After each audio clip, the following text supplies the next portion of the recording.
Hi guys, just a quick look at the JRC NRD-545 DSP receiver. I'm just going to go through a couple of features I noticed I've read up on in the manual. So first of all, you notice it's on around 20 kHz now. It actually tunes down to 10 kHz,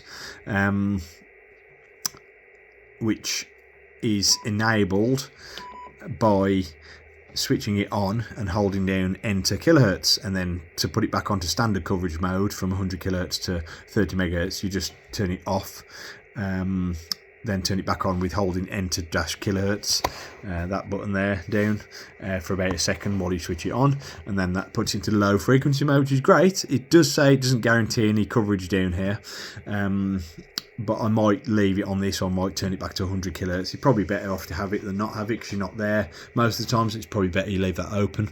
Another thing is, that's sort of, it's in the manual, that is, it says that in your manual, can't remember what page it is, but another thing I've noticed is, I've gone into 1 Hz tuning steps. Now there isn't any display of the 1 Hz, you go 10 Hz, 100 Hz, 10 Hz, 100 Hz, 1 kilohertz, and 10s kilohertz. So yeah, tens of kilohertz, and then 100 kilohertz, etc, etc. So when you go to step, it puts that little arrow on the top right hand corner there of the digit.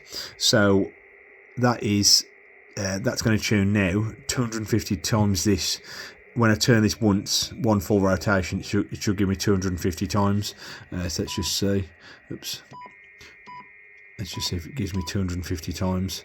So that should go up by 250. Yeah, virtually bang on, look. Yeah. So that's, you can set it to 500 or 1000. I like it slow like this. That's in one of the special menus, which is enter function. Then it's got a menu driven system. So I like it like this, 250 pulses per turn. Quite like that. So what I was talking about, yeah, so that little arrow there pointing sort of upper right gives you 10s, which also you can use these arrows for, which is useful. 100 hertz, which is useful, and then 1 kilohertz, which is also useful, obviously. But if you turn on in the menu 1 hertz tuning, this will now, if you look at the, nothing's coming on the display until I've done 10 pulses. There you go. So that's 1 hertz tuning. There's nothing on the display, like I said. These will be the same. So you'll go 1, 2, 3, 4, 5, 6, 7, 8, 9, 10, and on the 10th one it'll change. But I don't think I'll keep that on, to be honest. That's a bit fine for my liking, and not having it on the display, I don't really like that. And there's no need for 1 hertz tuning, for me anyway. I've never found a need for 1 hertz tuning. 10 hertz is enough.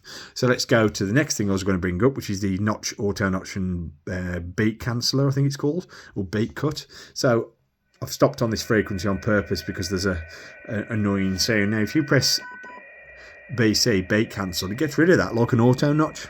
Now it does say tracking here below notch, and that's a different thing. This is similar to auto notch, but I don't think it's good as auto notch. I think it's suppressed too much of the signal. As you can see, there's a slight as you can hear, there's a slight odd tone with that, but it has got rid of the tone, so it's gone. But the correct way to do it, I think that's in certain circumstances you'd use that method. But you've got notch, press notch, I've actually got it ready. Now if you tune, let's get it onto a bigger step. You can hear it it's not tracking, the notch isn't tracking. Guess what tracking does? Press tracking. Now that tracks. Up to 10 hertz, I think it is. It's up to about 10 hertz. So there, normal notch wouldn't do it. So notch, get it right. Press tracking, and there you can tune slightly. Only up to 10 hertz, I think it is. I think it says plus or minus 10 kilohertz in the book, but I think that might be a misprint, or it might say 10 hertz and it's my old eyes. And that's it, guys. Just wanted to go over a couple of little points on this radio. Really nice radio. Yeah, so I'm probably going to get rid of the 1 hertz resolution. I don't like that because you can't see what's going on. I've had no need for that in my radio sort of hobby. It's always there if you need it, but I'll probably turn it off so I know I'm always square on 10 hertz. There's also, you can put 10 kilohertz on there, which I don't particularly find because this tunes really fast. That's why I've turned it down to 250 pulses, you know. Also, you can turn this squelch light, so when the squelch is this squelch light, so when the squelch is unbroken, it's reverse polarity to what it is now. You can change the polarity of that light, which is nice.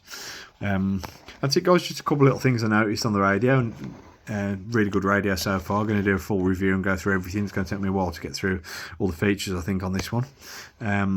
Okay, that's it for now. Thanks for watching. Don't forget to like and subscribe for more videos coming soon.